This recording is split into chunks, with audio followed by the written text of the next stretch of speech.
وإن تعدوا نعمة الله لا تحصوها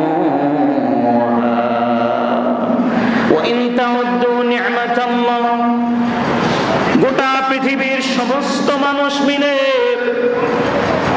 পৃথিবীর বর্তমানে 250 কোটি মুসলমান মিলে আল্লাহর শুকরিয়া, আল্লাহর নিয়ামত গুলো যদি তোমরা গণনা করতে থাকো, আল্লাহ পাক বলেন লা তুহসুহা, পৃথিবীর 200 কোটি মুসলমান মিলে আমি আল্লাহর নিয়ামত গণনা করে তোমরা কোনোদিন শেষ করতে পারবে না। সুবহানাল্লাহ।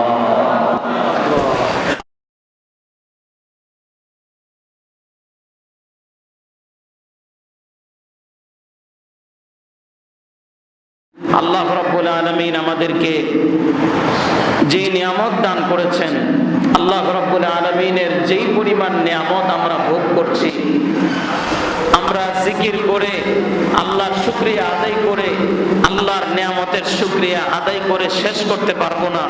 তারপরেও আল্লাহ রাব্বুল আলামিন আমাদেরকে কিছু জিকির শিখিয়েছেন যে বান্দা তুমি এভাবে জিকির করো, তুমি এই শুকরিয়ার কথাগুলো বলো, তাহলে মোটামুটি আমার নিয়ামতের শুকরিয়া আদায় হবে। সুবহানাল্লাহ।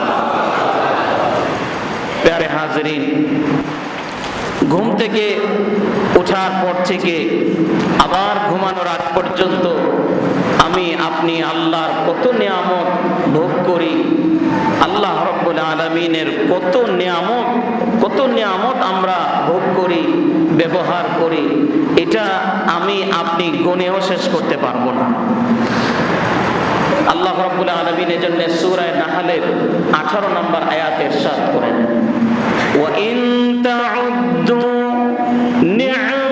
নি'মাতাল্লাহি লা তুহসুহা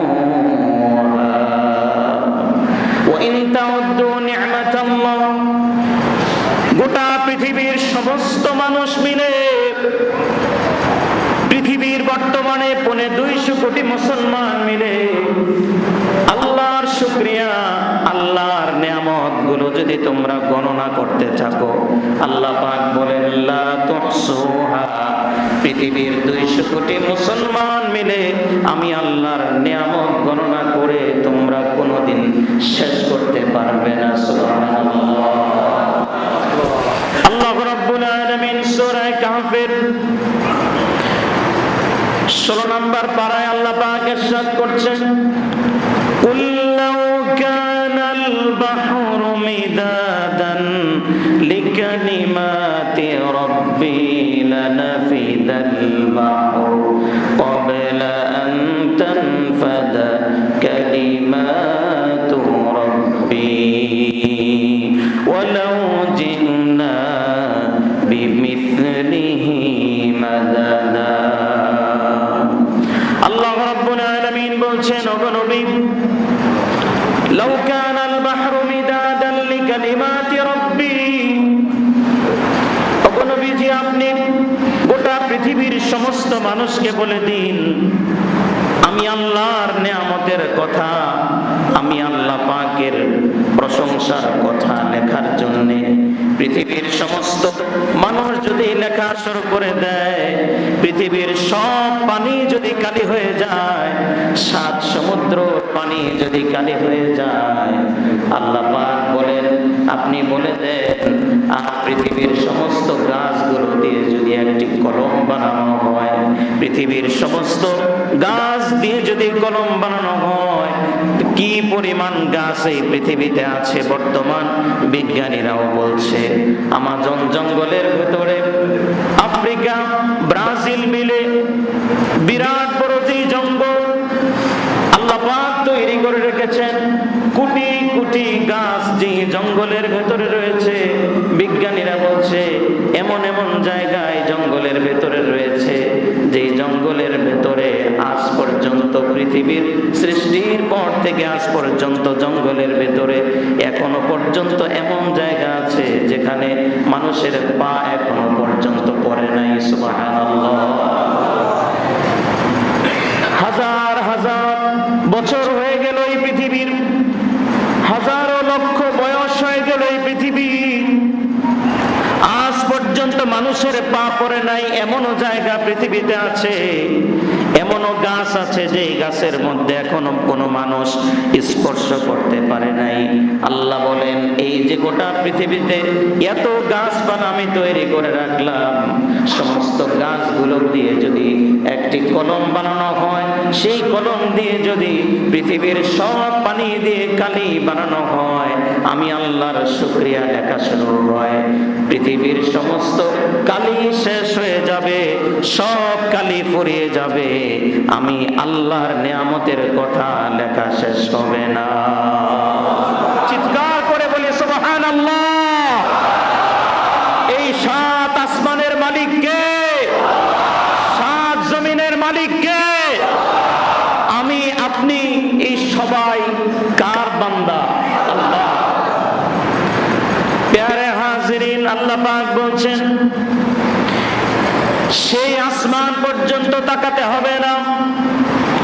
ওফি আনফুসিকুম আফালা তুবসিরুন, তুমি তোমার 3.5 হাত বডি স্ট্রাকচারের দিকে তাকাও, তোমার মাথা থেকে পা পর্যন্ত তাকিয়ে দেখো, আমি আল্লাহ তোমাকে কতগুলো নিয়ামত একটা বডির মধ্যে দিয়ে রেখেছি। সুবহানাল্লাহ। বর্তমান বিজ্ঞানীরা বলছে একজন মানুষের মাথা থেকে পা পর্যন্ত আল্লাহ পাক এই পরিমাণ রগ রেশা সৃষ্টি করে রেখেছেন। এই পরিমাণ রগ আল্লাহ পাক একজন মানুষের শরীরে দিয়েছেন। সমস্ত রগগুলোকে যদি টানা হয়, সমস্ত রগগুলোকে বের করে যদি টানা হয়, একজন মানুষের রগ দিয়ে গোটা পৃথিবীটাকে একবার রাউন্ড দেওয়া যাবে। সুবহানাল্লাহ। গোটা পৃথিবীকে একটা মানুষের রগ দিয়ে গোটা পৃথিবীকে একবার রাউন্ড দেওয়া যাবে। এই বিরাট কুদরত যিনি সৃষ্টি করলেন, চিৎকার করে বলেন তিনি কে? আল্লাহ। আল্লাহ পাক বলছেন ওয়াফি আনফুসিকুম আফালা তুবসিরুন, তুমি তোমার বডি নিয়ে চিন্তা করো, একটু চিন্তা করলেই তোমার অটোমেটিক তোমার জবান দিয়ে বের হয়ে যাবে এই সব কিছু যিনি সৃষ্টি করেছেন তিনি হলেন আমার আল্লাহ। মুহাব্বতের সাথে একবার বলি আল্লাহু আকবার। আল্লাহ পাক বলেন আলাম নাজআল লাহু আইনাইন, আলাম নাজআল লাহু আইনাইন ওয়া লিসানাও ওয়া শাফাতাইন, আমি আল্লাহকে তোমাকে দুইটা চোখ দান করি নাই? কত দামি চোখ আমি আল্লাহ তোমাকে দিলাম। জন্মের পর থেকে চোখ দিয়ে তুমি দেখছো, এত শক্তিশালী, এত শক্তিশালী দুইটি ক্যামেরা, দুটি দূরবীন তোমার চোখের মধ্যে আমি লাগিয়ে দিলাম। বর্তমান বিজ্ঞানীরা বলছে একটা মানুষের চোখের মধ্যে, এক পাশের চোখের মধ্যে কমপক্ষে 570 মেগাপিক্সেল ক্যামেরার চাইতেও বেশি শক্তি আল্লাহ পাক এক চোখের মধ্যে দান করেছেন। সুবহানাল্লাহ। দুইটা চোখ মিলিয়ে প্রায় 1150 মেগাপিক্সেল ক্যামেরার যত পাওয়ার, দুইটা চোখকে আল্লাহ পাক এর চেয়ে পাওয়ারফুল করে দিয়েছেন। চিৎকার করে বলি আল্লাহু আকবার। দুইটি চোখ আল্লাহ পাক আমাকে দান করলেন। আমি চাইলেই ডানে দেখতে পারি, বামে দেখতে পারি, আমি চাইলেই মসজিদ দেখতে পারি, আমি চাইলেই কাবা শরীফ দেখতে পারি। আল্লাহ পাক বলেন এত দামি দুটি নিয়ামত আমি আল্লাহ পাক তোমাকে দান করলাম। এই চোখ দেওয়ার পরে আমি আল্লাহ তোমাকে জানিয়ে দিলাম, আমার দেওয়া নিয়ামত দিয়ে তুমি যদি কাবা শরীফের দিকে তাকিয়ে থাকো, তোমার কিছু করতে হবে না, শুধু তাকিয়ে থাকলে প্রতি মুহূর্তে তোমার উপরে আমি আল্লাহর বৃষ্টি রহমত নাজিল হতে থাকবে। সুবহানাল্লাহ। এই চোখ দিয়ে তুমি ঘর থেকে বের হওয়ার আগে একটু মায়ের দিকে তাকাও, চোখ দিয়ে তুমি একটু বাবার দিকে তাকাও। আল্লাহ পাক বলে আমার দেওয়া নিয়ামত দিয়ে মায়ের মুখখানার দিকে একটু তাকাও, আমি আল্লাহ তোমাকে একটা আল্লাহর ঘরে এসে উমরা করার যতটুকু সওয়াব অতটুকু সওয়াব আমি আল্লাহ সঙ্গে সঙ্গে তোমার আমলনামায় দান করে দেব। সুবহানাল্লাহ। তোমার যদি মা না থাকে বাবার দিকে তাকাও, যদি বাবা না থাকে তাহলে আমার দেওয়া এই জিহ্বাটা, আল্লাহ পাক বলেন ওয়ালিসানা ওয়া শাফাতাইন, আমি আল্লাহর দেওয়া এই জিহ্বাটা দিয়া তুমি মা বাবার জন্য এতটুকু দোয়া করো, রব্বির হামহুমা কামা রব্বায়ানি সগীরা। মুহাব্বতের সাথে পড়েন রব্বির হামহুমা কামা রব্বায়ানি সগীরা। আল্লাহ বলেন কোন সন্তান যখন মন থেকে মা বাবার জন্য এভাবে দোয়া করে, আল্লাহ তুমি আমার মা বাবাকে রহম করো, আমার মা বাবাকে সেভাবে তুমি রাখো যেভাবে আমার মা বাবা আমাকে লালন পালন করেছে। আল্লাহ পাক বলেন তোমার চোখের পানি নাকের ডগায় আসার আগে তোমার মা বাবার কবরের আযাব আমি আল্লাহ মাফ করে দিব। সুবহানাল্লাহ। আলাম নাজআল লাহু আইনাইন ওয়া লিসানান ওয়া শাফাতাইন। আমি আল্লাহ তোমাকে জিহ্বা দান করলাম, কত বড় নিয়ামত তোমাকে দান করলাম। এই জিহ্বা দিয়ে চাইলে তুমি চাইলে যে কোনো সময় যে কোনো খাবারের স্বাদ গ্রহণ করতে পারো, কিন্তু তোমার যখন বয়স হয়ে যাবে লক্ষ্য করে দেখবেন যে কোনো মানুষ বৃদ্ধ হয়ে যাওয়ার পর চোখের জ্যোতি কমে যায়, কানের শক্তি কমে যায়, অনেক সময় ভালো করে কানে শুনতে পায় না। যে মানুষটা অনেক ভারী ওজনদার জিনিস আলগাতে পারত, সেই মানুষটা 2 কেজি ওজনের ভারী জিনিস উঠাতে পারে না। হেঁটে হেঁটে মসজিদে আসতে কষ্ট হয়ে যায়। আল্লাহ পাক বলেন তোমার সব অঙ্গ প্রত্যঙ্গ দুর্বল হয়ে যাবে, কিন্তু আমার দেওয়াই জিহ্বা, আমার দেওয়াই নিয়ামত কোনোদিন দুর্বল হবে না। মৃত্যুর আগ পর্যন্ত এই জিহ্বাটা আমি আল্লাহ ভালো রাখবো, যাতে করে তুমি মৃত্যুর আগেও আমি আল্লাহর নাম নিতে নিতে দুনিয়া থেকে বিদায় নিতে পারো। সুবহানাল্লাহ। প্যারে হাজিরিন, দুনিয়ার সবচেয়ে সহজ শব্দ আল্লাহ পাক দিয়েছেন, সেটা হলো আল্লাহর নাম। সবাই বলেন আল্লাহ। শুধুমাত্র জিহ্বাটা উপরের তালুর সঙ্গে লাগালেই আল্লাহর নাম বের হয়ে আসে। পৃথিবীর আর কোন নাম আল্লাহ পাক এত সহজ করেননি। আল্লাহ বলেন আমার নাম এত সহজ করে দিয়েছি যাতে করে মৃত্যুর আগ পর্যন্ত আমার বান্দা দুর্বল হয়ে বিছানায় পড়ে যাবে, ঠিক মতো চোখে দেখবে না, বিছানায় পড়ে যেন আমি আল্লাহর নামটা সুন্দর করে নিতে পারে। চিৎকার করে আরেকবার আল্লাহর নাম নিয়ে বলি আল্লাহু আকবার। আল্লাহ পাক আমাদের ইমানের পাওয়ারকে, ইমানের শক্তিকে বাড়িয়ে দেন। চিৎকার করে বলি আমিন।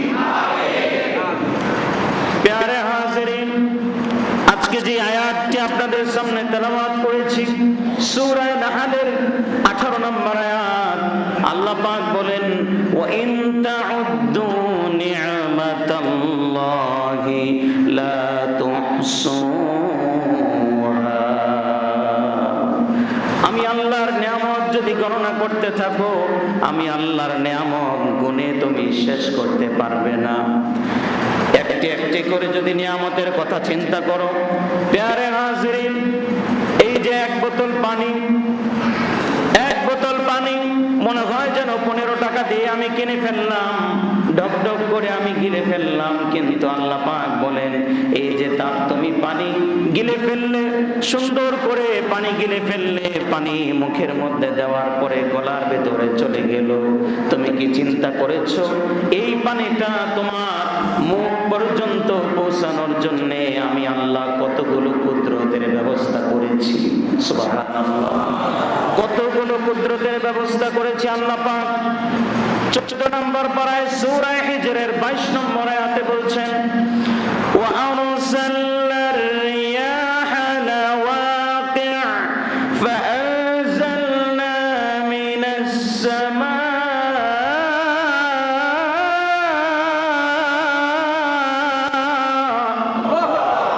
ওয়া আরসালনার রিয়াহা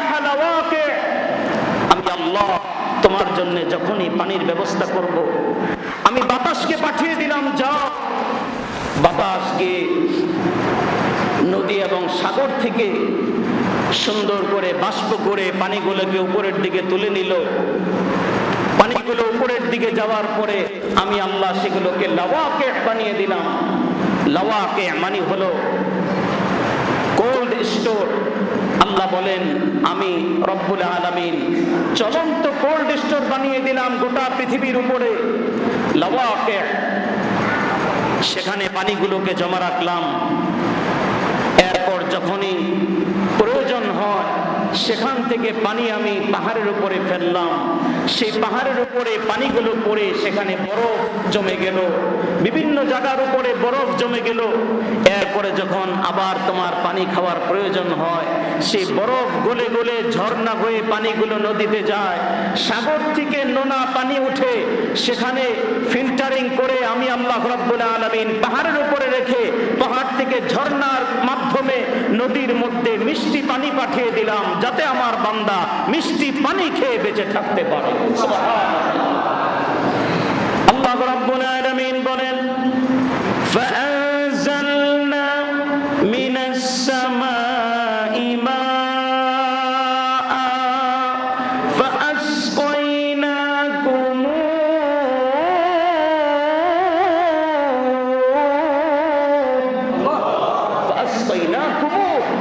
আল্লাহ বলেন পৃথিবীর কেউ তোমার এক ফোঁটা পানির ব্যবস্থা করতে পারবে না। গোটা পৃথিবীর সমস্ত প্রেসিডেন্ট একসাথে হয়ে গেলেও আসমান থেকে এক ফোঁটা পানি তোমার জন্য নামাতে পারবে না, পারবে না, ঠিক না বেঠে? পৃথিবীর সমস্ত পানি সম্পদ মন্ত্রী একসাথে হয়ে গেলেও আল্লাহ পাক বলেন এক ফুট পানি পানির নিচ থেকে উপরে উঠাতে পারবে না। একমাত্র উঠানোর মালিক যিনি, চিৎকার করে বলেন তিনি কে? আল্লাহ রাব্বুল আলামিন সূরা মুলকের শেষ আয়াতে 30 নম্বর আয়াতে স্পষ্টভাবে বলছেন, গোটা পৃথিবীর সমস্ত মানুষের কান খাড়া করে আল্লাহ পাক বলছেন, শোনো, কুল আরাআইতুম ইন আসবাহা মাউকুম গাওরা ফামান ইয়াতিকুম বিমাইন মাইন। আল্লাহ পাক বলছেন পৃথিবীর পানিগুলোকে আমি আল্লাহ যদি পানির নিচে, পানির যে স্তর রয়েছে স্তর থেকে আমি যদি 100 ফিট নিচে নিয়ে যাই, সেই পানিকে 1 ফিট উপরে আনার মতো শক্তি পৃথিবীর কারণে। আল্লাহ বলেন তোমরা স্বীকার করে নাও এই পানি দেওয়ার মালিক একমাত্র আমি আল্লাহ। গোটা পৃথিবীতে সব মন্ত্রী পরিষদের মধ্যে পানি সম্পদ মন্ত্রী থাকে, কিন্তু আজ পর্যন্ত কোন মন্ত্রীর কি সাহস আছে বলবে যে আপনাদের যদি পানির ব্যবস্থা না থাকে আমি মাটির নিচ থেকে পানি উঠায় দিতে পারবো? এরকম সাহস শক্তি কারো আছে?